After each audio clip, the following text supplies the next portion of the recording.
என்ன 18 பட்டி வந்தாச்சாப்பா? அப்புறம் பரமசம் வரல, ராமசாமி வரல, 5 பேர் விட்டு போச்சு, 4 பேர் விட்டு போச்சுங்கிற பேச்சே இருக்கப்படாது.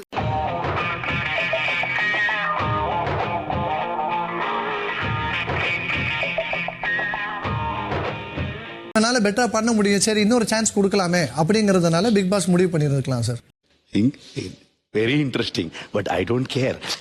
எனக்கு இன்னொரு வாய்ப்பு கொடுக்கலாமே, இவனால பண்ண டேய், இவன் வேற என்னை ரொம்ப டார்ச்சர் பண்றான்டா.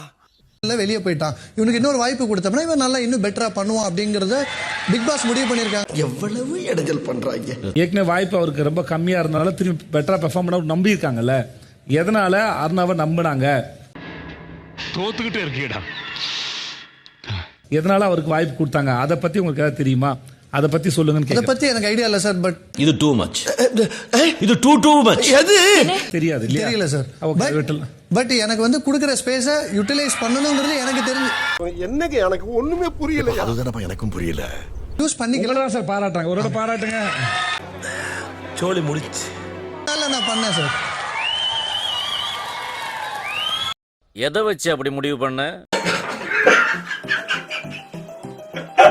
அதான் சார், இந்த 7 நாள்ல நான் நல்ல டாஸ்கா இருக்கட்டும், இல்லைன்னா அந்த சேலஞ்சிங்கா இருக்கட்டும், எதா இருந்தாலும் அந்த டைஸ் உருட்டுறது. வெளியே பிஆர் பண்றாங்களா இல்லையா அப்படிங்கிற தூக்கி ஒரு ஓரத்தில் வச்சுட்டு, என்னதான் பிஆர் பண்ணாலும் அங்க இருக்கிறதுன்னு ஒரு பெர்ஃபார்ம் பண்ணணும்ல. நீங்க சொல்லுங்க.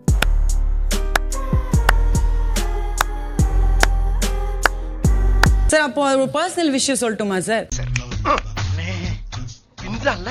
அந்த பிஆர் ஒர்க் வச்சுட்டு நம்மளுக்கு ப்ராப்ளம் இல்ல சார். ஒருத்தர் முன் வச்சிரு, அவங்க கிட்ட காசு இருக்கு, அவங்க பண்ணிட்டோம் சார்.